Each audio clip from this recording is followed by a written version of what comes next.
Welcome to another episode of the Make Mental Health Matter show. I am your host, Kelli Melissa Reinhardt, and I get to do a solo show today. I kind of intentionally-ish wanted to, but the main reason is we are in December. December is giving time, and it is a time to really be grateful, but it's also a time that people can feel a lot of stress, a lot of pressure. We oftentimes lose a lot of people, interestingly enough, either right before the holidays or after the holidays. And when I say lose people, I mean to unknown causes, overdose, suicide. There's lots of reasons and lots of reasons why people feel really, really stressed around the holidays. It can also be related to things like money trouble. It could be related to family pressures, having to go hang out with a family. It can feel like a lot for some people. It also, maybe you don't have family, or maybe you are somebody who has too many family and you're like, or you hate your family, or hey, there's lots of reasons that we can feel stress around the holidays. But also, there can be things that come up. Maybe you have lost somebody during this time and it brings up all those memories. And I'm not here to talk about loss in general. What I want to talk about more so is there are over 100,000 of you that watch or listen to this show. So, first and foremost, going into gratitude, thank you so much for tuning in, whether you are listening on Dream Vision 7 Radio or you're watching on YouTube or you're watching on E360 TV, right? There's lots of ways that you can actually watch or listen to the show. And as of the most recent stats from November, we are over like 110,000 people that tune into the show. So hopefully it's because you really like me as the host, but maybe you actually really love the guests that I bring on and the information that they're able to give or the stories that they're sharing. So whatever it is, thank you so much for being here. The other part of this is there are 110,000 of you across the globe that tune in. And maybe you've been watching for a really long time, or maybe you're just tuning in for the very first time. And I have an ask for you because we are in giving season, and you may or may not know, but the Make Mental Health Matter show is attached to my nonprofit, which is called Make Mental Health Matter. I know the branding thing, got to keep them very similar. But it is a nonprofit that we do the education portion for mental health, substance use, or suicide. And we give everyday people the tools that they need to be able to help somebody if they are struggling in those spaces, but also giving people the knowledge how to recognize when somebody maybe starts to have a mental health challenge, or if they're just not feeling the same, or feeling really down, or maybe they're experiencing anxiety and they are having challenges in their life in general, right? A mental health challenge. There are so many, and I often talk about depression, anxiety. Those are the two biggest, I guess, ones, or the most recognized, I guess you would say, because anybody can experience those. You don't have to have a history of mental health. You don't have to have a relative or, like we anybody across the globe can experience these at any point in time. So I am based in Colorado, and we, little known secret, we actually have the most sunshine out of most of the states, you would not know that it's December right now. We have very little snow here right now, which is odd. But we also have a lot of people who experience seasonal affective disorder or SAD. And when we go into like the darker seasons, and anybody that might be in one of those states that you like actually have a really bad winter. Um, the time or the days are shorter. We don't get as much sunshine, and as humans, like sun energizes us. Like being outside, getting fresh air, those things are actually really, really good for our bodies. We're mammals. We want to be in community. We want to be connected with people. And when we're stuck in, say, a house, or we're stuck in a place that we can't get out of, then we oftentimes can fall into depression or sad points in our life. And there are lots of people that are diagnosed or have been shown that they get seasonal affective disorder. The reason why I'm saying this is because it's really important to be able to have the tools and the knowledge and the information about all these different types of mental health challenges, including substance abuse, and knowing how to ask people the question about suicide. And I know I've shared those questions in the past. There are two of them that are very direct, that are very specific, that I always train, and sometimes people have challenges asking them directly because in our mind, we're like, that's hard, and doing hard things can be hard, right? And you're like, ooh, those words, those are the words that you want me to use. Yes, those are the words that I want you to use. So, the first one, and this is your tool part. I've done this actually more towards the end of my show in the past, and I know I have people that tune in. I think it's up to like 42 minutes total. So you are amazing. Thank you. But first and foremost, I want to give you two of the questions that you're going to ask people if you happen to notice that they may be suicidal or they're having thoughts about suicide. The first one is, are you going to kill yourself? Yes. That is a tough question, right? Killing yourself. Or are you thinking about suicide? Those can be really hard questions to ask. They're very direct. Our brain loves clarity.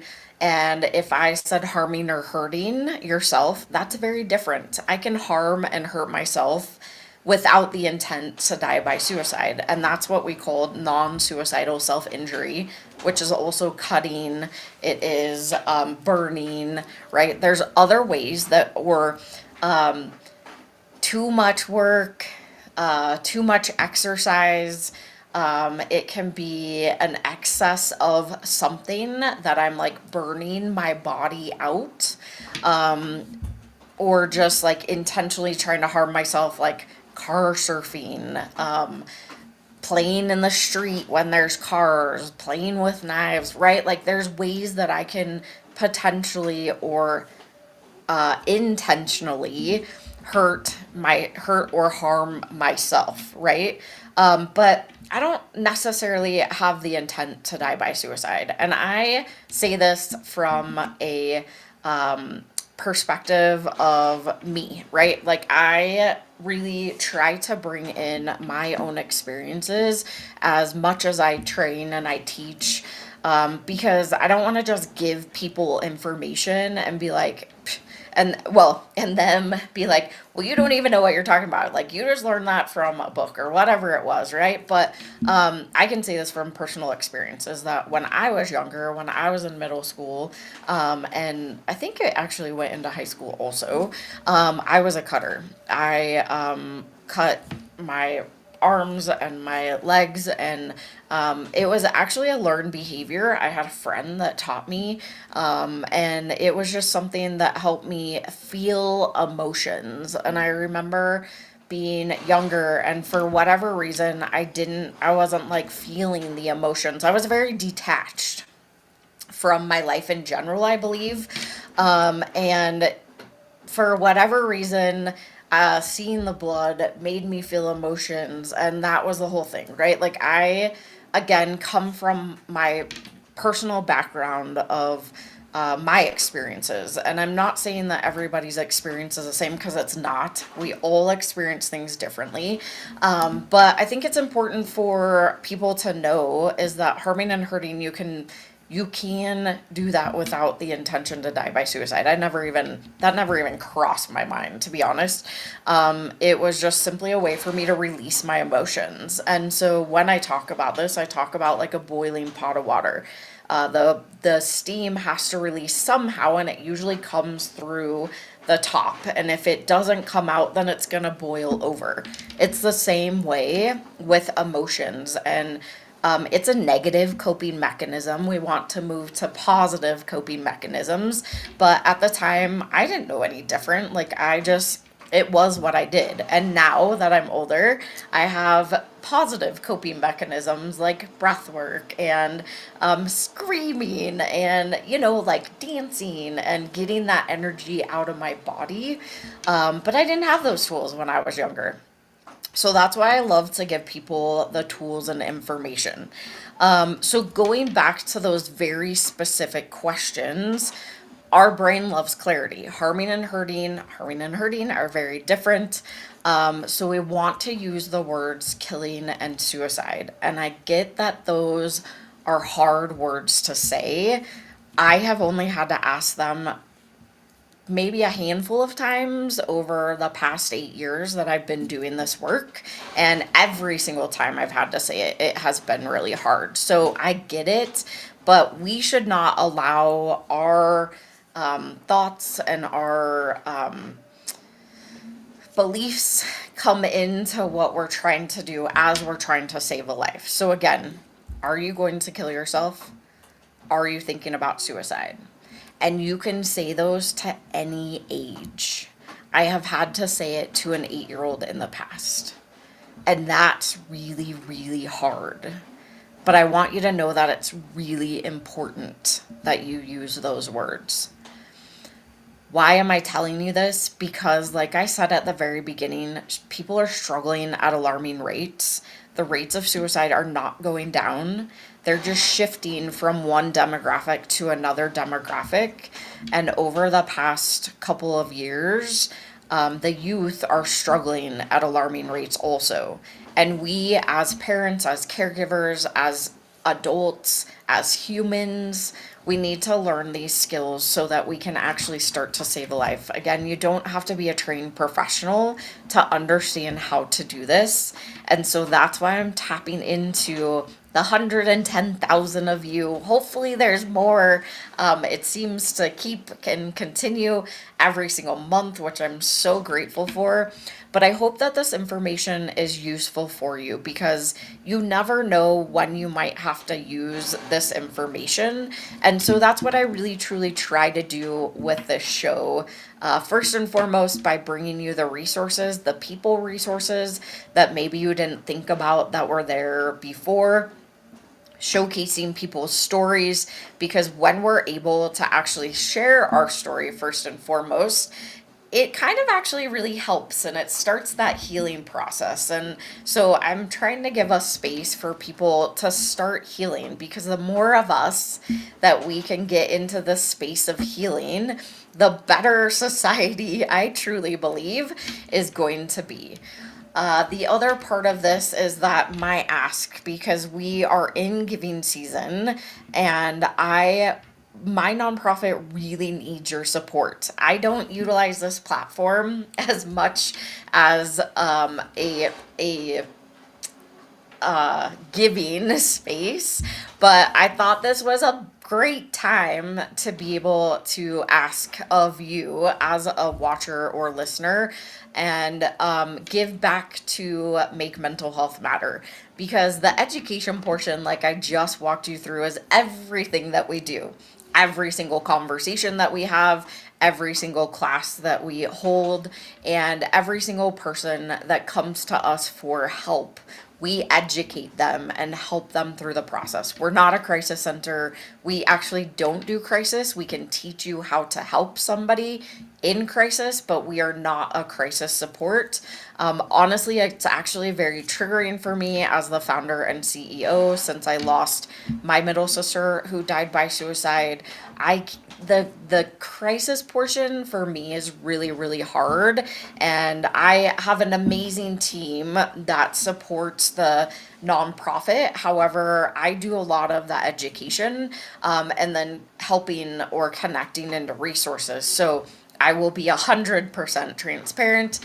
We don't do the crisis portion. We leave that up to the amazing people at 988, which is the National Suicide Hotline in the United States. Again, that number is 988. You can also use the crisis text line. You can text home to 741. Again, those are in the United States. I do know that other countries have other numbers. So if you're not familiar, make sure you go and check those out. And that's what really Make Mental Health Matter is all about, is we're about that prevention, the intervention, and then the postvention.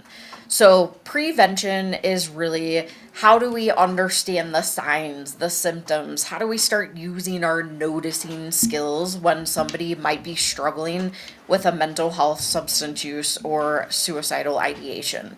Then you go into the intervention, which is the actual when somebody is suicidal, how do I help them? How do I intervene in that moment so that I can move them through the feelings of suicide so that I actually save their life? Again, you don't have to be a professional. You don't have to go to school for years and years and years to know how to save somebody's life. You, as an everyday human, can intervene at that moment, because research shows that the thoughts of suicide are very time limited. So there's just a short amount of time when somebody is actively in the action of suicide. And so when we can move them through those thoughts, it doesn't mean that they won't ever not have those thoughts again. It just means that for that time period, we can move them through those thoughts. That's why 988 and the crisis line are so effective, because they can talk to that person at that moment to move them through those thoughts.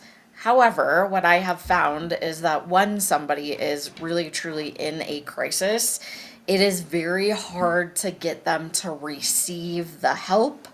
Oftentimes they shift into the, well, you don't understand what's going on and you don't get what I'm saying. And I totally understand that too.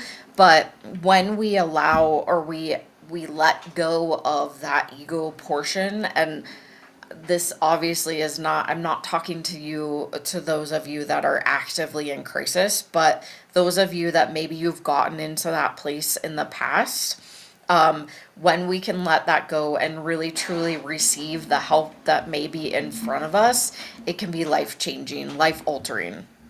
So being able to intervene in that moment, as we talk in the assist class that we do, which is applied suicide intervention skills training, we talk about people in the river. They're over the bridge and in the river, and they're actively suicidal. They're moving towards the action of suicide.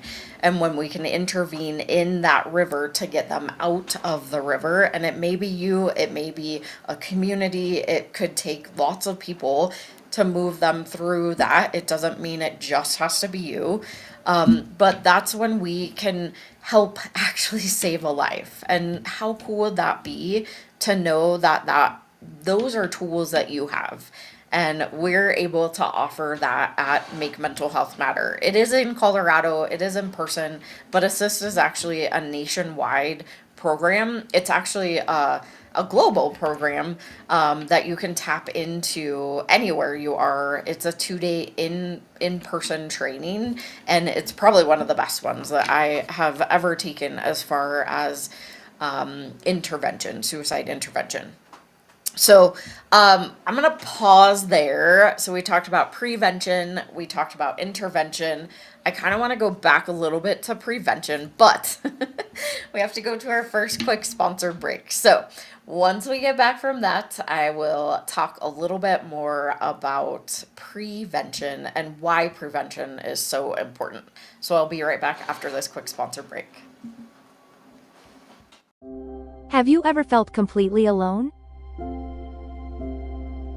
Like your life doesn't matter. One person dies due to suicide every 40 seconds. You are not alone. Call the National Suicide Lifeline at 988. Hope and recovery is possible. 1 in 8 people globally live with a mental disorder. That's why empowering minds saves lives. We need your help. With only $19 a month, you help us save lives through mental health and suicide prevention education. Scan the QR code or go to makementalhealthmatter.org to sign up as a warrior for mental health today. Hi everyone, I am Sinead from Brador. I'm from Johannesburg, South Africa. Please join me in my Power Hour every Sunday, 12 o'clock Pacific Standard Time on E360 TV. Mwah! And like that, I'm back. If you happen to be just tuning in to the Make Mental Health Matter show, thank you so much for watching or listening. There are 110,000 of you that are out there that tune in every single week. So thank you, thank you, thank you from the bottom of my heart. I can't even tell you how amazing that feels, and to be able to have a platform that over the past it was 2021 when I started this on YouTube. It's just been amazing. So I'm talking today, and I have an ask for you. I want to get to it, but I want to tell you also about what my nonprofit Make Mental Health Matter does.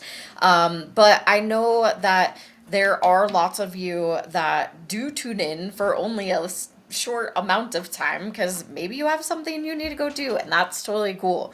So the ask is for your support to donate to Make Mental Health Matter. We have an amazing program that we put together. It's called the Warriors for Mental Health Monthly Donors. You actually get, which you've probably seen me wear it a couple times. I don't have it on today. I have my human shirt on. But the Warrior for Mental Health t-shirt, you get one of those when you sign up to be a Warrior for Mental Health monthly donor.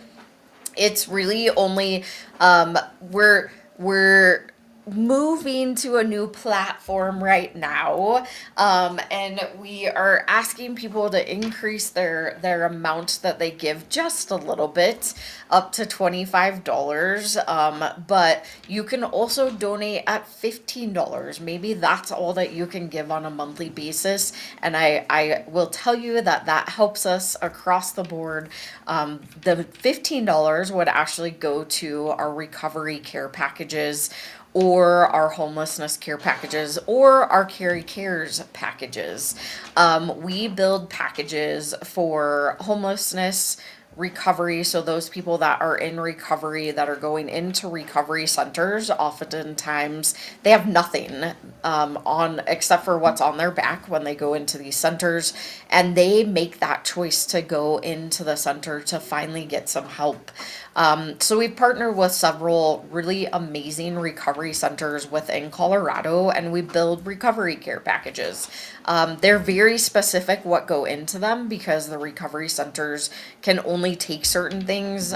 So if you happen to go to the website, which is mmhm.org, MaryMaryHarryMary.org, there are very specific things that go into that recovery care packages, the recovery care package, because again, there can't be anything that has menthol, that has alcohol, that has strings, right? We just talked about suicide. We don't want to risk any harm to their recovery or to themselves, and so it's very specific what we put in those. And then we have our Carry Care packages. So my sister's name is Carrie, and I created a package for suicide loss survivors, and it has resources in it, but also recently we have been putting journals in there and blankets. So blankets that have the name of the loved one that has been lost to suicide, the date, the birth date, and the death date, and then an image of something that they loved during their time on this planet. When they made that transition, if you want to put all those things on the blanket, we do ask for a donation of $25 to cover the cost of the blankets, if that's something that you want to add in there. Otherwise, the recovery care package comes with a whole bunch of resources. They are somewhat specific to Colorado, but we have lots of resources all over the country, all over the globe, and you can always tap into those too. So the care packages are something that I'm really proud of, and something that we're able to ship really within the United States. I haven't had anybody request one outside of the United States, so I have no idea what shipping looks like as far as that goes. But anyways, I digress.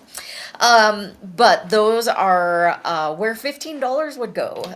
It takes us $15 to build one recovery or homelessness or Carrie Cares package. So even with $15 per month, that goes back to our programs. With $25 a month, now we're able to sponsor somebody in one of the classes that we do. So mental health first aid. Also, we do a fentanyl awareness and Narcan training. So that would sponsor one participant in either one of those classes.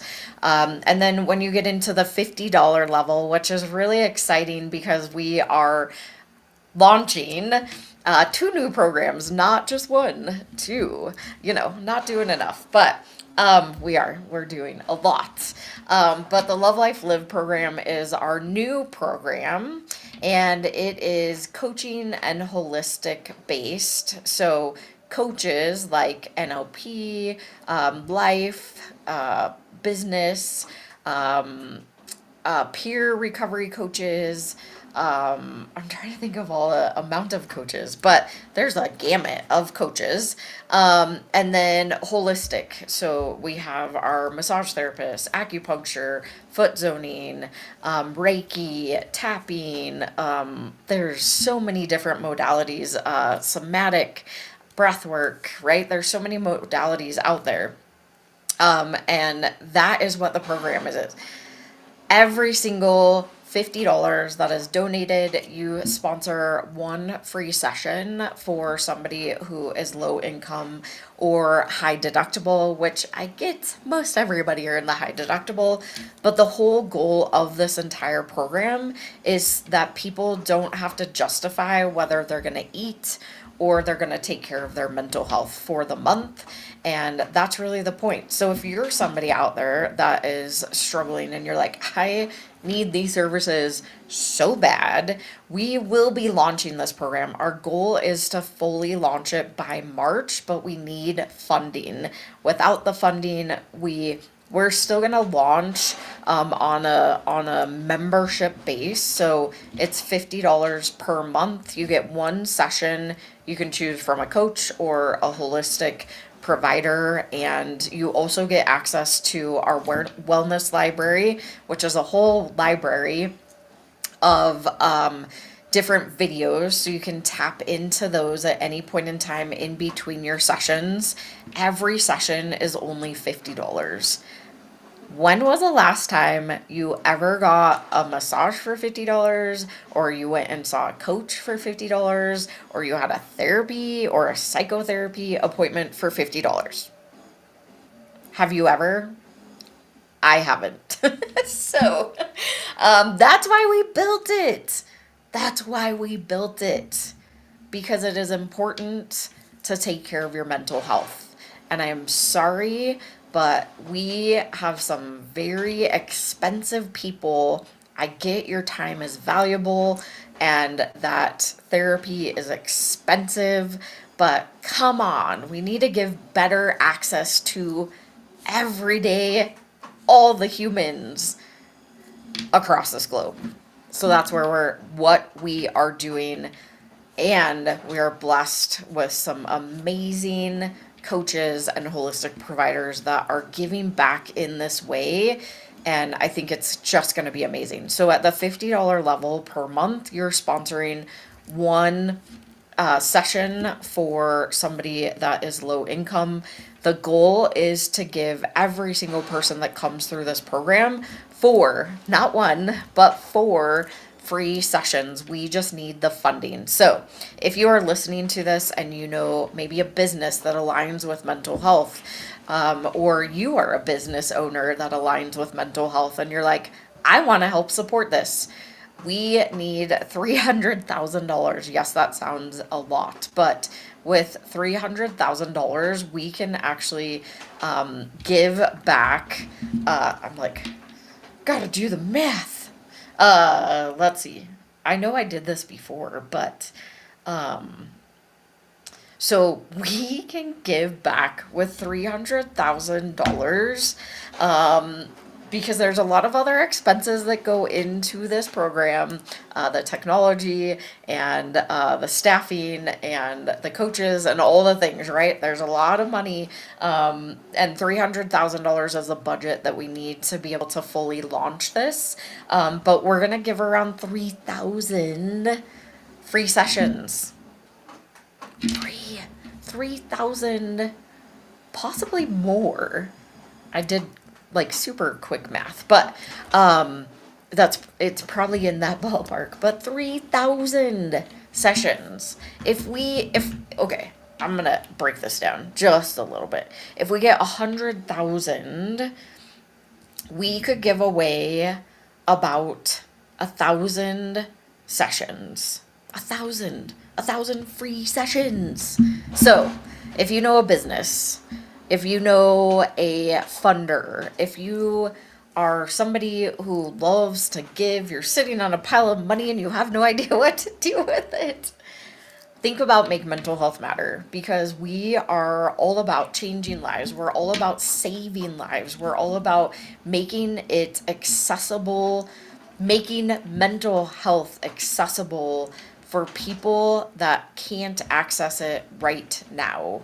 And we need the funding to be able to launch not just this amazing program, which is called the Love Life Live program, but we're also launching a second one. And I'm going to tell you all about that one after this last sponsor break. 1,917 people die daily from suicide globally. I lost my middle sister, Carrie, to a completed suicide on February 20th, 2017. How does Kelli, host of the Make Mental Health Matter show, impact lives? Number 1. Awareness. My story, all over it, isn't unique. I am a domestic violence survivor and a recovering addict. For 14 years, I was in active addiction. And because of Kelli and the work that she does and the opportunity to have my voice heard, I was able to stay clean and sober and have hit a year. I'm still here. And if it wasn't for Kelli answering my call the day that I thought I was going to take my life. 2. Conversation. I'm curious, and I know that I've heard a lot in the BIPOC community, it is very hush-hush. It's like one of those things that you don't talk about. Like, you literally feel like it's not a conversation you can have. So can you talk a little bit more about that? First, shout out to Kelli, because I'm glad that she asked the question. I researched you before I went on your show, and I saw how real and authentic you were. And I just appreciate the question, because it is different and we have to have tough, courageous conversations. So yes, I always say I'm a triple diversity threat. I'm a Black woman with multiple disabilities. Now, I'm not really a threat, but to other people, I may be, because people fear the unknown and what they're uncomfortable with. Number 3. Education. Kelli's passionate commitment to mental health awareness is a beautiful thing. It's clear in her social media posts, it's clear in the resources that she puts together, in the activities that she provides, her collaboration with organizations, and the consistent way that she continues to deliver a message encouraging people to understand that they can share openly and to break the stigma around mental health. Kelli's topics cover children and adults, talk about things that we can do as a community, things that we can do individually, and her website is packed with information and resources and all kinds of contacts that you can use to reach out, whether you're dealing with something yourself or you're looking to help somebody else who is struggling. I encourage you to check it out. And like that, I'm back. If you are just tuning in to the Make Mental Health Matter show, thank you so much for watching or listening. I am sharing information as related to the Make Mental Health Matter nonprofit and talking about giving season right now and why we really, really desperately need your help so that we can launch two very critical programs. So I just told you a little bit about the Love, Life, Live program. And again, it's a low income coaching and holistic based program for people who are either monetarily challenged, we'll go with that word, financially challenged, or have a high deductible and you're like, I can't even afford therapy. I understand. I got you. Well, we got you. The nonprofit got you. So we want to, again, fully launch this program in March of 2026. We're going to do probably like a softer trial launch here sooner than later. We will be launching our wellness library much sooner, and you can get that for, it's only, I think it's going to be right around like $9.99 per month. If you go for the annual membership, which I think is super cool, we made a collaboration with Cope Notes, which is another mental health platform. Ultimately, they send out daily text messages that help interrupt our negative brain patterns. When we are somebody, if we are somebody, or if you are somebody that struggles with negative thoughts, you get into those spirals, the downward spirals of the negative thoughts. This program has been shown to help boost people's mental health, which is amazing. So when you get our annual program subscription into the wellness library, you also get the Cope Notes annual subscription, which is so cool. So you get two platforms, you get video, audio, and you get text messages, daily text messages. So that's going to be super cool. That will roll out sooner than later. We just went live with the technology and we're getting all the videos in there so that we can fully launch that. Again, yeah, I'm pretty sure it's going to be, it's either $9.99 or $11.99. I can't remember what the exact price is, so don't quote me on that. You're like, I heard you say, okay.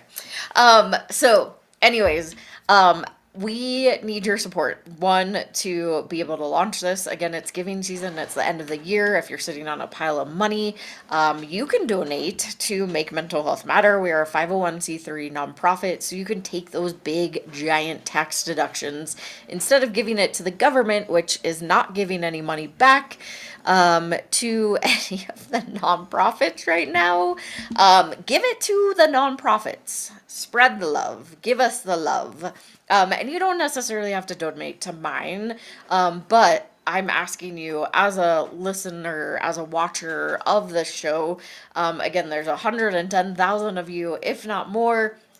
And so that's my ask. I try to give back to you as much as I can through the show of giving resources, giving people resources, sharing stories, but this is now my time to ask you to help us.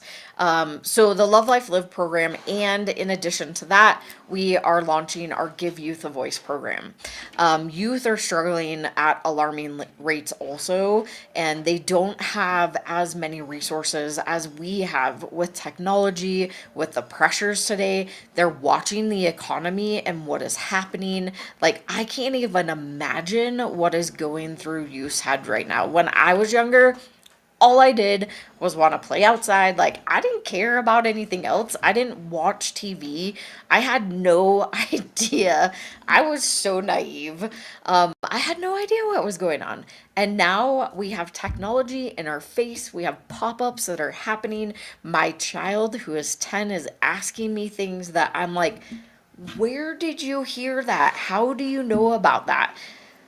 Global warming, right? There's so many stressors happening right now with our youth, and they have so much information coming at them every single minute. I mean, all of us do as humans, but still, the amount of pressure that are on youth nowadays is mind blowing.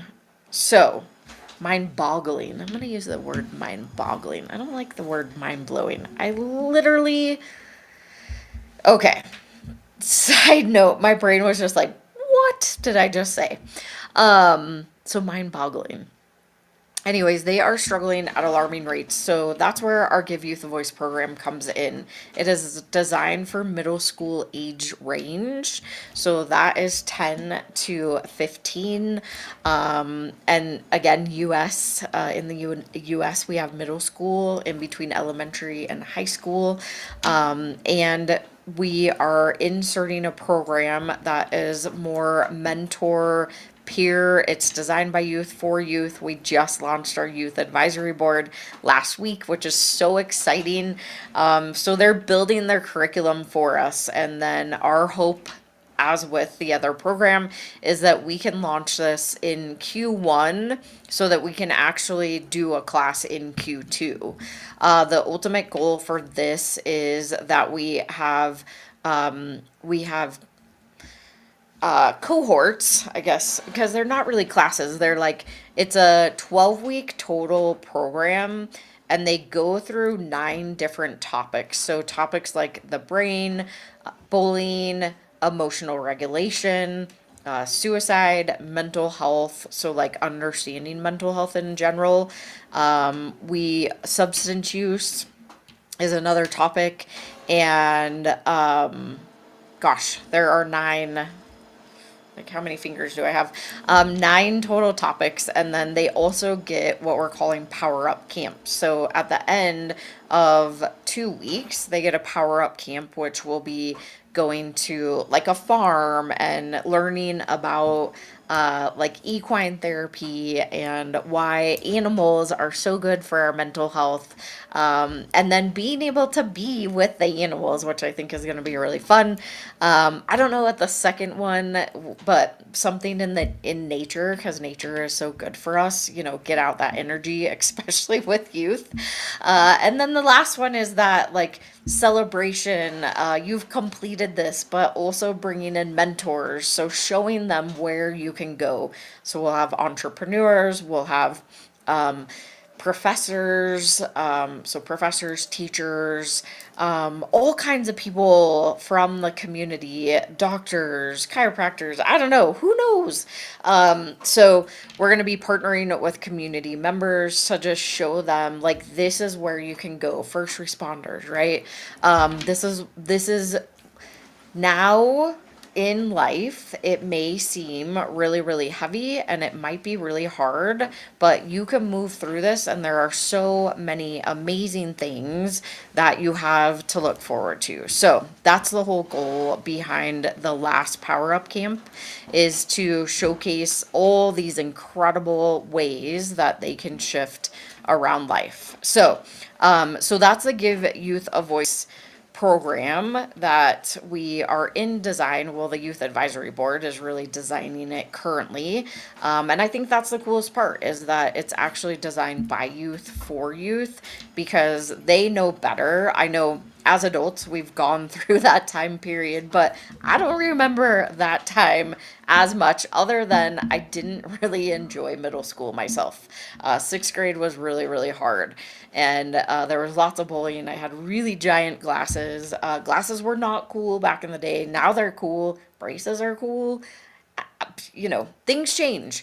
And we didn't have nearly as many pressures back in the day. So I can only imagine now kids can't leave their bullies. They can't leave their bullies anymore. They're now on a screen. They have very mean messages that come to them nowadays. Whereas back when I went to school, we didn't have technology. I mean, technology was just barely like coming in, but we didn't have cell phones.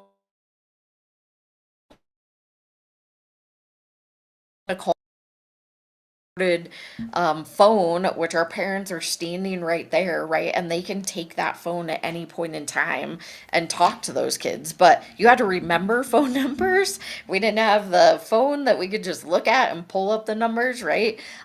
We could leave our bullies at school and then pick them up the next day. But we also had a lot more, I feel like we just had more support, more resources, more community. People were getting together, and I don't feel like that is the case anymore.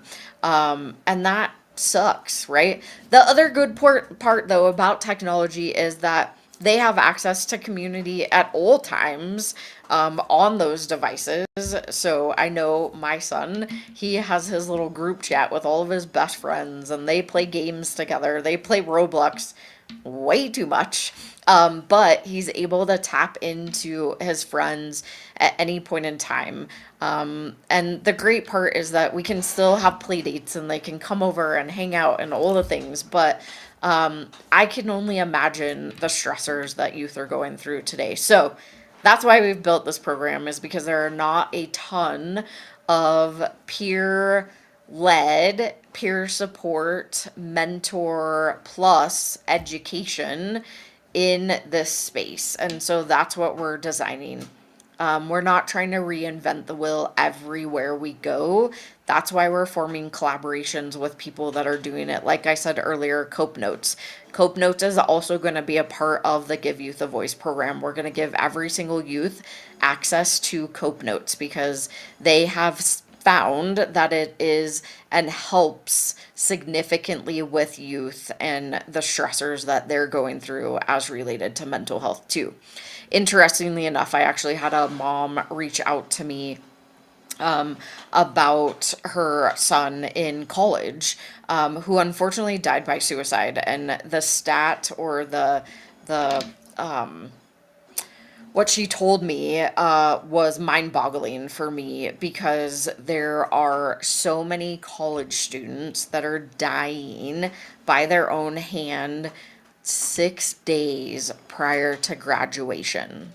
6 days prior to graduation because of the stressors and the test scores and things that come out.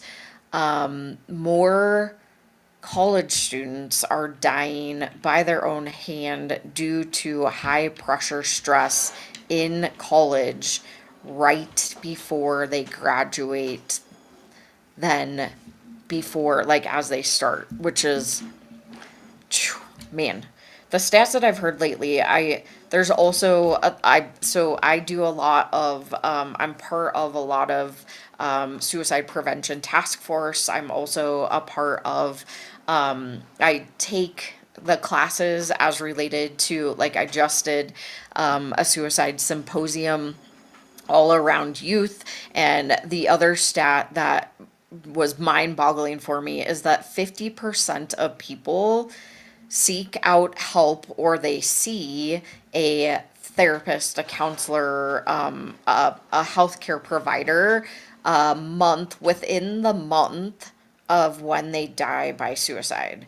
And there is no notes in their records that say that they have suicidal thoughts. 50% of people that die by suicide have reached out for help, and there's zero notes in their files that they are suicidal.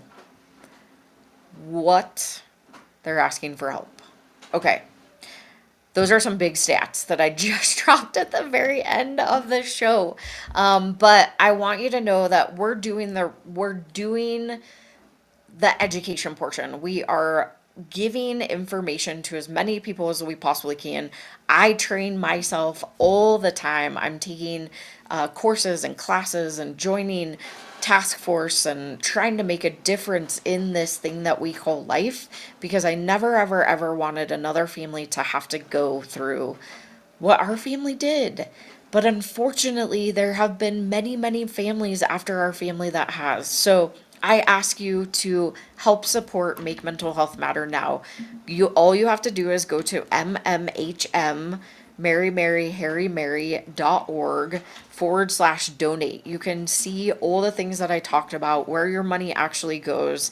You can tap into looking at all of our programs. I'm doing a lot of updating of the website. So if you have any questions as you go there and you're like, I want to understand or learn more about this program or whatever it is, fill out the contact form. I get all of those messages personally, and I will respond as quickly as I can. But go to mmhm.org/donate. That is my ask during this giving season.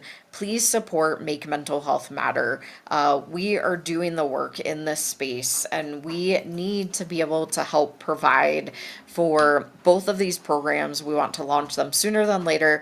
Maybe a miracle will happen and we'll get all the funding right now and we can launch them now. Literally the only thing that we're waiting on is the funding. We have everything else in place other than the curriculum, because the youth is building it right now, but we have everything already in the works, in place to be able to launch these. We just need the funding. So that is my ask. The 110,000 of you that watch and listen this, I'm tapping into you. I'm asking for your help this giving season. If you know anybody that can help support, please send them over. If you have ideas around funding, please send them over. If you want to join one of our committees, you want to join our fundraising committee, you want to join our events committee, reach out, because that's another way that you can help support. You can help raise funds for us. You can help plan our events and do all the fun things. So no matter what you do, make sure that you come back next week, because I will have an incredible guest. And if you don't, I really truly hope that you have a wonderful holiday season, and you go into the new year refreshed, renewed, and a little bit of this information that you heard today was helpful for you. That is my hope from me to you, and I am very, very, very grateful from the bottom of my heart that you are tuning in to the show. Please share the show. Please share the show, and help us grow our reach across the globe, because it's important. What we do is important, and you are important, and you should be able to take care of yourself, your mental health, and be able to help other people that are around you. So happy holidays. I'll be back next week, and go to mmhm.org/donate. Bye, y'all.